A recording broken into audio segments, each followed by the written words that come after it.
ವಾಸುದೇವ ಪರಂ ಜ್ಞಾನಂ ವಾಸುದೇವ ಪರಂ ತಪಃ ವಾಸುದೇವ ಪರೋ ಧರ್ಮೋ ವಾಸುದೇವ ಪರಾ ಗತಿ. ಛಾದಯಾಮಿ ಜಗತ್ಸರ್ವಂ ಭೂತ್ವಾ ಸೂರ್ಯಯುವಾಂಶುಭಿಃ ಸರ್ವಭೂತನಿವಾಸಶ್ಚ ವಾಸುದೇವಸ್ತತೋಸ್ಮ್ಯಹಂ. ವಾನಾತ್ ಸೂತೇರ್ದೇವನಾದ್ ವಾಸುದೇವೋ ವಾಸಾದ್ಯುತೇಶ್ಛಾದನಾತ್ ಕ್ರೀಡಯಾವ ಬಲಾದಸತ್ವಾತ್ ದಾತೃತೋ ವರ್ತನಾಚ್ಚ ತಂ ವಾಸುದೇವಂ ಪ್ರವದಂತಿ ವೇದಾಃ.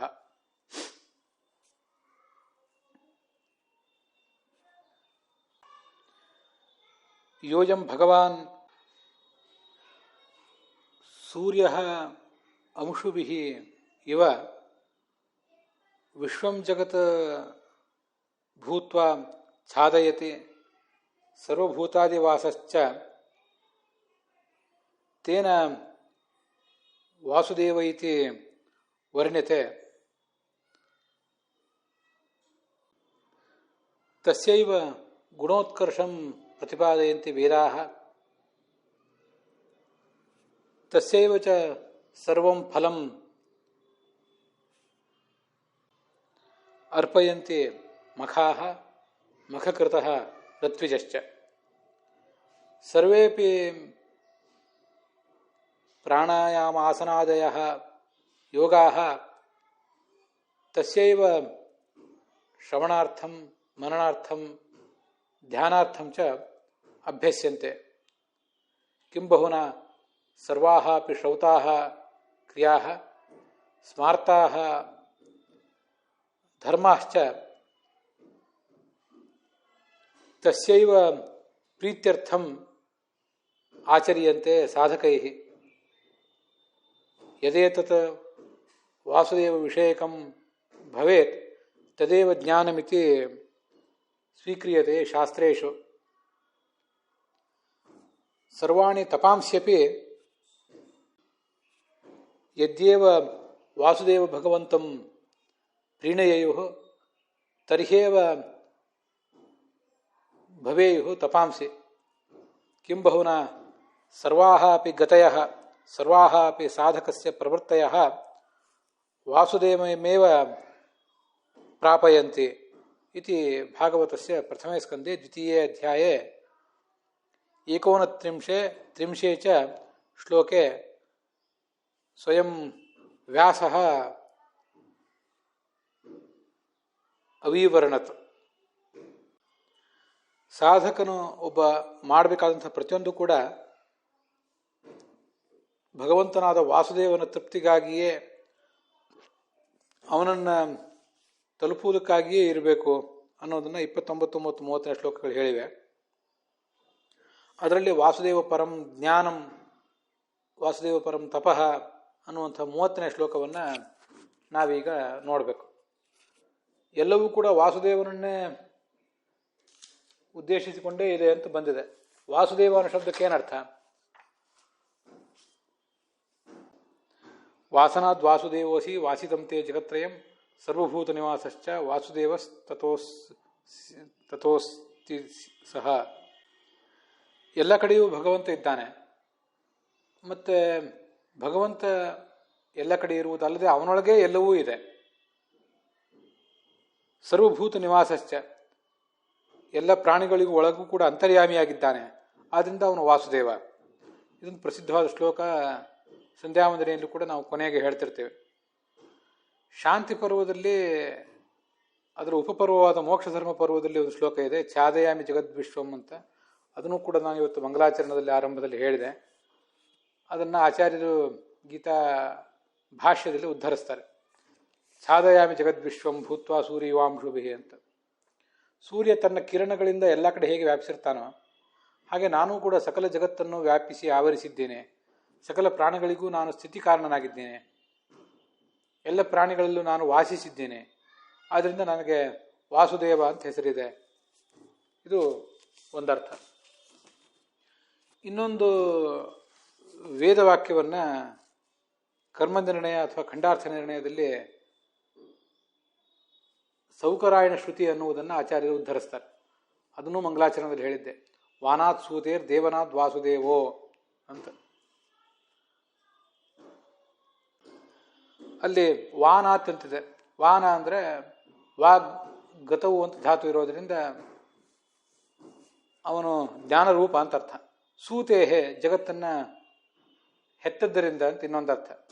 ದೇವನಾಥ್ ಅವನ ಲೀಲೆ ಮೊದಲಾದ ಗುಣಗಳು ಉಳ್ಳವನಾದ್ದರಿಂದ ಈ ಕಾರಣದಿಂದ ಆತ ವಾ ಸು ದೇವ. ವಾ ಅಂದರೆ ಜ್ಞಾನ, ಸು ಅಂದರೆ ಜಗತ್ತಿನ ಪ್ರಸವ, ಮತ್ತು ಅವನು ದೇವ. ಮುಂದೆ ವಾಸಾತ್ ದ್ಯುತೇಹೇ ಛಾದನಾತ್ ಕ್ರೀಡಯಾಚ ಅಥವಾ ಕ್ರೀಡೆಯಾವ. ಜಗತ್ತಿನ ಎಲ್ಲ ಕಡೆ ಇವನು ವಾಸಿಸಿಕೊಂಡಿದ್ದಾನೆ. ದ್ಯುತೇಹೇ ಇವನು ಪ್ರಕಾಶ ಸ್ವರೂಪನಾಗಿದ್ದಾನೆ.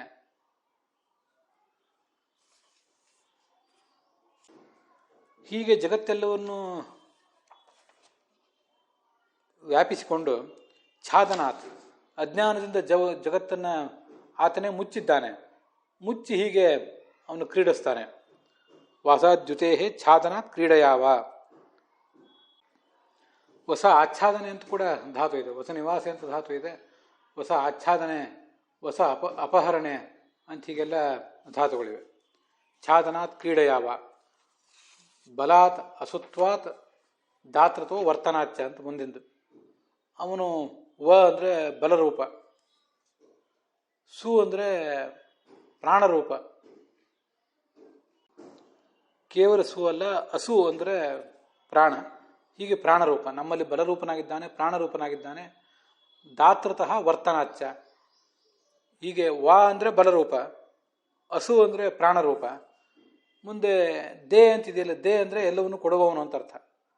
ಮತ್ತೆ ವ ಅಂದರೆ ಎಲ್ಲ ಕಡೆ ಇರುವವನು ಅಂತ ಅರ್ಥ. ವರ್ತನ ಅಂದರೆ ಇರುವಿಕೆ. ನಾವು ಎಲ್ಲೋ ಒಂದು ಕಡೆ ಇದ್ದೇವೆ, ಅವನು ಎಲ್ಲ ಕಡೆ ಇದ್ದಾನಾದ್ರಿಂದ ಆತನನ್ನು ಹೀಗೆ ವಾಸುದೇವ ಅಂತ ಹೇಳ್ತಾರೆ. ಇದು ವಾಸುದೇವ ಎಂಬ ಶಬ್ದದ ಒಂದು ವ್ಯಾಪಕವಾದಂತಹ ಅರ್ಥ.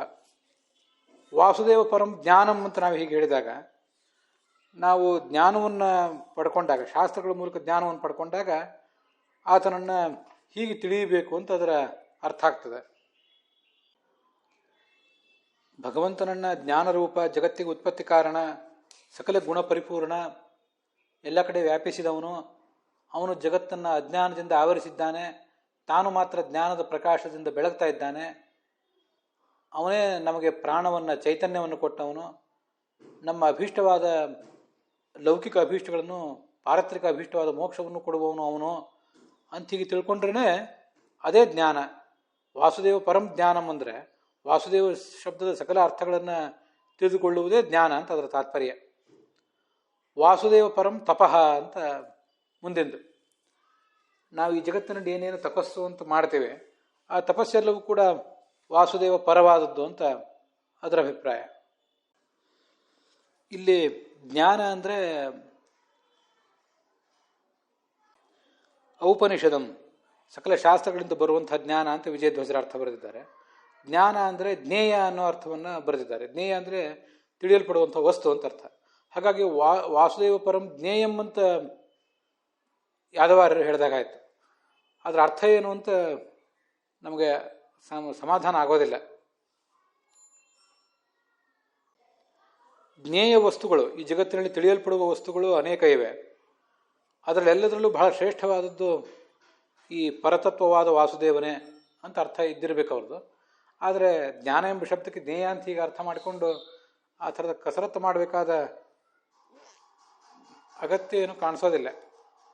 ಆದ್ದರಿಂದಲೇ ವಾಸುದೇವ ಪರಂ ಜ್ಞಾನಂ ಅಂತಿಷ್ಟು ಬರೆದೂ ಕೂಡ ಹಾಗೆ ಯಾದವಾರ್ಯರು ಬರೆದಿದ್ರು. ಯಾದವಾರ್ಯರ ವ್ಯಾಖ್ಯಾನವನ್ನು ಅನುಸರಿಸಿ ಭಾಗವತವನ್ನು ಅನುವಾದಿಸುವಂಥ ನಮ್ಮ ಗುರುಗಳು ಪುರಾಣಿಕಾಚಾರ್ಯರು ಕೂಡ ತಾರತಮ್ಯ, ಪಂಚಭೇದಾದಿ ಪ್ರಮೇಯಗಳ ಜ್ಞಾನವೂ ಕೂಡ ಆ ಹರಿಸರ್ವೋತ್ತಮತ್ವದ ಸಿದ್ಧಿಗಾಗಿ ಅಂತ ಮಾಡಿದ್ದಾರೆ ಅವರು. ಜ್ಞಾನ ಅಂತಲೇ ಅರ್ಥ ಬರೆದಿದ್ದಾರೆ ಹೊರತು ಜ್ಞೇಯ ಅನ್ನೋ ಅರ್ಥವನ್ನು ಅವರು ಬರೆದಿಲ್ಲ ಅನ್ನೋದನ್ನು ಗಮನಿಸಬೇಕು. ನಾಸ್ತಿ ನಾರಾಯಣ ಸಮಂ ನ ಭೂತಂ ನ ಭವಿಷ್ಯತಿ ಏತೇನ ಸತ್ಯವಾಕ್ಯೇನ ಸರ್ವಾರ್ಥಾನ್ ಸಾಧಯಾಮ್ಯಹಂ. ನಾಸ್ತಿ ನಾರಾಯಣ ಸಮಂ, ಭಗವಂತನಿಗೆ ಸಮಾನವಾದ ವಸ್ತು ಹಿಂದೆ ಯಾವುದೂ ಇಲ್ಲ, ಈಗೂ ಇಲ್ಲ, ಮುಂದೂ ಬರೋದಿಲ್ಲ. ಇದೊಂದು ಸಕಲ ಶಾಸ್ತ್ರಗಳಿಂದ ಸಿದ್ಧವಾದಂತಹ ಸಂಗತಿ. ಇದರಿಂದ ಸರ್ವಾರ್ಥಾನ್ ಸಾಧಯಾಮ್ಯಹಂ, ನನ್ನ ಎಲ್ಲ ಅಪೇಕ್ಷೆಗಳನ್ನು ಇದರಿಂದ ಈಡೇರಿಸ್ಕೋತೀನಿ ಅಂತ ಅದರ ತಾತ್ಪರ್ಯ ಆಗ್ತದೆ ಒಂದು. ಇನ್ನೊಂದು, ಅದಕ್ಕಾಗಿ ವ್ಯಾಖ್ಯಾನ ಮಾಡಿದ್ದಾರೆ, ಅನೇಕ ಜನ ಅನುವಾದಿಸು ಕೂಡ ಇದ್ದಾರೆ. ಅದನ್ನು ಸಕಲ ಶಾಸ್ತ್ರದ ಪ್ರಮೇಯಗಳನ್ನು ಈ ಒಂದು ಮಹಾಪ್ರಮೇಯಕ್ಕೆ ಅನುಗುಣವಾಗಿ ನಾನು ಹೊಂದಾಣಿಕೆ ಮಾಡ್ಕೊಳ್ತೇನೆ ಅಂತ ಅದರ ತಾತ್ಪರ್ಯ ಆಗ್ತದೆ. ನಾರಾಯಣನಿಗೆ ಸಮಾನವಾದದ್ದು ಯಾವುದೂ ಇಲ್ಲ, ಇರಲಿಲ್ಲ, ಈಗೂ ಕೂಡ ಇಲ್ಲ ಅಂತ ತಿಳಿಯುವುದೇ ದೊಡ್ಡ ಜ್ಞಾನ. ಉಳಿದೆಲ್ಲ ಜ್ಞಾನಗಳು ಇದರ ಅಧೀನ ಅಂತ ಅದರ ತಾತ್ಪರ್ಯ. ಆದ್ದರಿಂದ ಜ್ಞಾನ ಎಂಬ ಶಬ್ದಕ್ಕೆ ಜ್ಞಾನ ಅಂತಲೇ ಅರ್ಥವನ್ನು ಇಟ್ಕೊಂಡು ನಾವು ಮುಂದುವರಿಯೋಣ. ಮುಂದೆ ತಪಸ್ಸು ಅಂತಿದೆ. ತಪಸ್ಸು ಅಂದರೆ ಕೃಚ್ಛ, ಚಾಂದ್ರಾಯಣ ಮೊದಲಾದಂಥ ಕ್ಲಿಷ್ಟಕರವಾದಂಥ ತಪಸ್ಸುಗಳು ಅಂತ ಅದರ ಅರ್ಥ ಆಗ್ತದೆ. ಅಷ್ಟು ಮಾತ್ರ ಅಲ್ಲ, ತಪಸ್ಸು ಅಂದರೆ ಜೀವನದಲ್ಲಿ ನಾವು ಅಳವಡಿಸಿಕೊಳ್ಳುವಂಥ ಎಲ್ಲ ಥರದ ಮೌಲ್ಯಗಳು, ಸದ್ವರ್ತನೆಗಳು, ಧಾರ್ಮಿಕ ಕ್ರಿಯೆಗಳನ್ನು ಕೂಡ ತಪಸ್ಸು ಅಂತಲೇ ಸಾಮಾನ್ಯವಾಗಿ ಕೋಶಗಳಲ್ಲಿ ಹೇಳ್ತಾರೆ. ತಪಸ್ಸು ಅಂದರೆ ನಾವು ಅನುಭವಿಸುವಂಥ ಕಷ್ಟಗಳನ್ನೂ ತಪಸ್ಸು ಅಂತ ಬೃಹದಾರಣ್ಯಕ ಉಪನಿಷತ್ತು ಹೇಳಿದೆ. ತದೇತ ತಪಃ ಯದ್ವ್ಯಾಧಿತಸ್ತಪ್ಯತೆ. ನಾವೇನು ದೈಹಿಕ ಮಾನಸಿಕ ರೋಗಗಳಿಂದ ನಿತ್ಯ ಬಳಲುತ್ತೇವೆ, ಈ ಬಳಲುವಿಕೆಯೂ ಕೂಡ ಒಂದು ತಪಸ್ಸು ಅಂತ. ಅದು ತಪಸ್ಸು ಆಗೋದು ಯಾವಾಗ ಅಂದರೆ ವಾಸುದೇವ ಪರಂ, ಭಗವಂತನ ಪ್ರೀತಿಗಾಗಿ ಇದನ್ನು ನಾವು ಅನುಭವಿಸ್ತಾ ಇದ್ದೀವಿ ಅನ್ನೋ ಎಚ್ಚರ ಇದ್ದರೆ ಅವಾಗ ತಪಸ್ಸಾಗ್ತದೆ. ವ್ಯಾಧೀನ್ ಶವಹೃತಿಂ ಚೇವ ಶವದಾಹಾದಿಕಂ ತಥಾ ವಿಷ್ಣವೇ ತಪ ಇತ್ಯೇವ ಚಿಂತೆಯನ್ ಯಾಂತಿ ಪದಂ ಅಂತ ಬೃಹದಾರಣ್ಯಕ ಭಾಷ್ಯ. ನಮಗೆ ಬಂದಿರುವಂಥ ದೈಹಿಕ ಮಾನಸಿಕ ರೋಗಗಳು, ನಾವು ಸತ್ತಾಗ ನಮ್ಮ ಶವವನ್ನು 4 ಜನ ಹೊತ್ಕೊಂಡು ಹೋಗೋದು, ಶವದಾಹ, ನಮ್ಮ ಶವವನ್ನು ಮತ್ತೊಬ್ಬರು ಯಾರಾದರೂ ಸುಡುವುದು, ಇದೆಲ್ಲವೂ ಕೂಡ ಭಗವಂತನ ಪೂಜೆ. ನಮ್ಮ ಸಮಸ್ತ ಶರೀರ ಭಗವಂತ ಏನು ಕೊಟ್ಟಿದ್ದಾನೆ, ಈ ಶರೀರದಿಂದ ಭಗವಂತನ ಪೂಜೆಯನ್ನು ನಾವು ಮಾಡ್ತಿದ್ದೀವಿ ಅಂತ ಹೀಗೆ ಅನುಸಂಧಾನ ಮಾಡ್ಕೋಬೇಕು. ಅಕ್ಲೇಶಿತೋಪಿ ಕ್ಲೇಶಾದೀನ್ ಅತೀತೈಷ್ಯಾದಿಕಾನಪಿ ವಿಷ್ಣವೇ ತಪಯಿತ್ಯೇವ ಚಿಂತೆಯೇತ್. ಈಗ ನಮಗೆ ಕ್ಲೇಶ ಇಲ್ಲದೆ ಇರಬಹುದು, ಹಿಂದೆ ಆಗೋ ಕ್ಲೇಶಗಳು ಕೆಲವು ಇದ್ದವು, ಮುಂದೂ ಇರ್ತವೆ. ಇದೆಲ್ಲವನ್ನೂ ಭಗವಂತನ ಪೂಜೆ ಅಂತ ತಿಳಿದು ಸಾಧಕ ಮುಂದುವರಿಬೇಕು. ಅದನ್ನೇ ವಾಸುದೇವ ಪರಂ ತಪಃ ಅಂತ ಹೀಗೆ ಹೇಳೋದು. ಸುಖ ದುಃಖೇ ಸಮಯಕೃತ್ವ. ಭಗವದ್ಗೀತೆಯಲ್ಲಿ ಸುಖ ದುಃಖಗಳನ್ನು ಸಮಾನವಾಗಿ ಕಾಣಬೇಕು, ಲಾಭಾಲಾಭಗಳನ್ನು ಸಮಾನವಾಗಿ ಕಾಣಬೇಕು ಅಂತ ಏನು ಹೇಳ್ತಾರೆ, ಅದೇ ಒಂದು ತಪಸ್ಸು. ಅಂಥ ತಪಸ್ಸನ್ನು ಭಗವಂತನ ಪ್ರೀತಿಗಾಗಿಯೇ ಮಾಡಬೇಕು ಅಂತ ಅದರ ತಾತ್ಪರ್ಯ.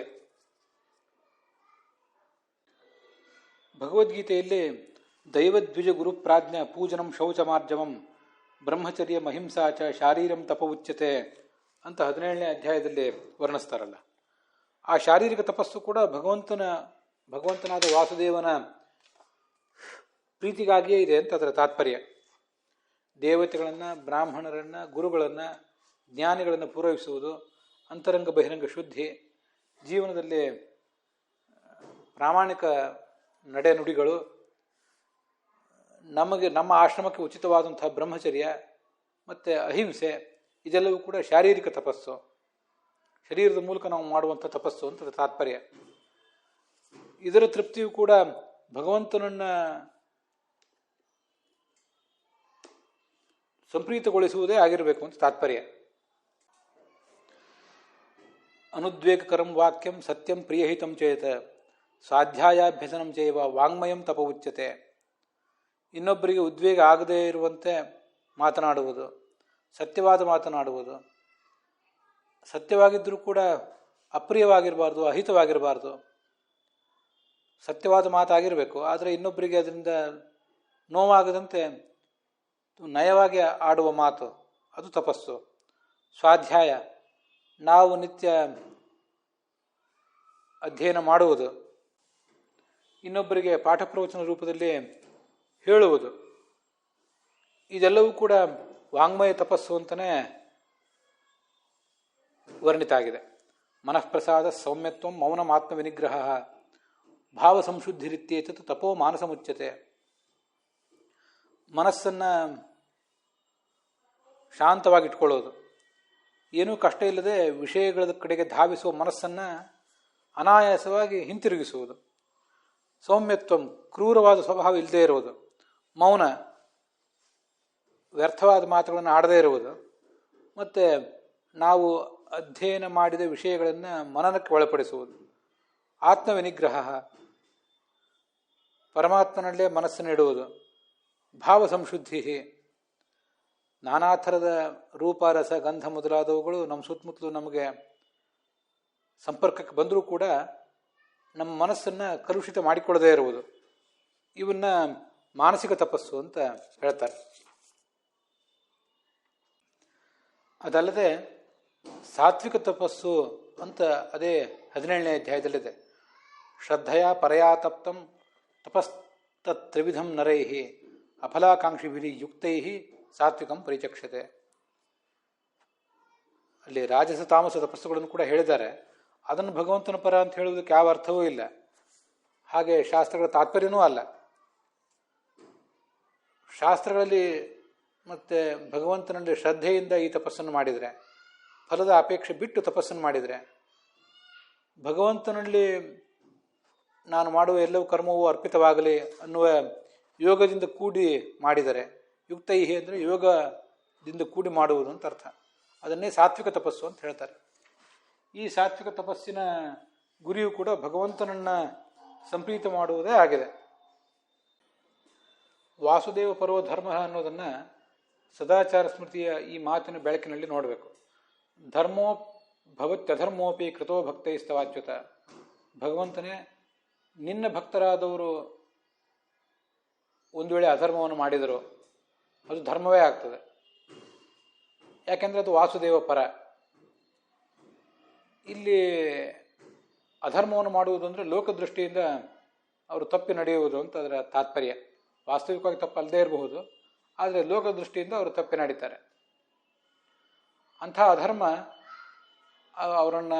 ಅವರ ನಡೆ ಅದು ವಾಸ್ತವಿಕವಾಗಿ ಧರ್ಮವೇ ಆಗಿರ್ತದೆ, ಅದು ಭಗವಂತನಿಗೆ ಪ್ರೀತಿಕರ ಆಗಿರ್ತದೆ. ಇನ್ನು ಕೆಲವು ಬಾರಿ ಲೋಕದೃಷ್ಟಿಯಿಂದಲೂ ತಪ್ಪಾಗಿರ್ತದೆ, ಶಾಸ್ತ್ರ ದೃಷ್ಟಿಯಿಂದಲೂ ತಪ್ಪಾಗಿರ್ತದೆ. ಆದರೆ ಅದು ಅವರ ಪ್ರಾರಬ್ಧ ಕರ್ಮವನ್ನು ಕಳೆದು ಅವರನ್ನು ಮುಕ್ತಿಗೆ ಏರಿಸ್ತದೆ. ಆದ್ದರಿಂದ ಅದು ವಾಸುದೇವ ಪರವೇ ಆಗಬೇಕು ಅಂತ ಅದರ ತಾತ್ಪರ್ಯ. ಗತಿ ಅದಷ್ಟು ಮಾತ್ರ ಅಲ್ಲ, ಒಟ್ಟಾರೆ ಸಮಸ್ತ ಗತಿಯೂ ಕೂಡ ಏನೇನು ಸಾಧಕ ಮಾಡ್ತಾನೆ ಅವನ ಎಲ್ಲ ವರ್ತನೆಗಳು ಕೂಡ, ಅವನ ದೈಹಿಕ ಮಾನಸಿಕ ಕ್ರಿಯೆಗಳು ಅವೆಲ್ಲವೂ ಕೂಡ ಭಗವಂತನ ಕಡೆಗೆ ಸಾಗಬೇಕು ಅಂತ ಅದರ ತಾತ್ಪರ್ಯ. ಇಲ್ಲಿ ಗತಿ ಅಂತಂದರೆ ಅವನ ಪ್ರಯಾಣ. ಈ ಸೃಷ್ಟಿಗೆ ಬಂದಾಗಿನಿಂದ ಮುಕ್ತಿಗೆ ಹೋಗುವವರೆಗೂ ಒಂದು ದೀರ್ಘವಾದ ಅವನ ಪ್ರಯಾಣ, ಅಥವಾ ಈಗಿನ ಜನ್ಮದಲ್ಲಿ ಆತ ಹುಟ್ಟಿದಾರಭ್ಯ ಸಾಯುವವರೆಗೆ ಆತನ ಪ್ರಯಾಣ ಏನಿದೆ ಅದೆಲ್ಲವೂ ಕೂಡ ಆ ಭಗವಂತನ ಪೂಜೆಗಾಗಿಯೇ ಮೀಸಲಾಗಿರಬೇಕು ಅಂತ ಅದರ ತಾತ್ಪರ್ಯ. ಹೀಗೆ ವಾಸುದೇವ ಪರಾಗತಿ ಅಂತ ಆ ಮಾತಿನ ಅರ್ಥ. ಹೀಗೆ ಸೌರ ಯುಗಾದಿಯ ದಿವಸ ನಾವು ಈ 1ನೇ ಸ್ಕಂದದ 2ನೇ ಅಧ್ಯಾಯದ 30ನೇ ಶ್ಲೋಕವನ್ನು ನೋಡಿ ಮುಗಿಸಿದ್ದೀವಿ. ಅಲ್ಲಿಗೆ ಇವತ್ತಿನ ಈ ಭಾಗ ಸಮಾಪ್ತವಾಗಿದೆ. ಶ್ರೀಕೃಷ್ಣಾರ್ಪಣಮಸ್ತು.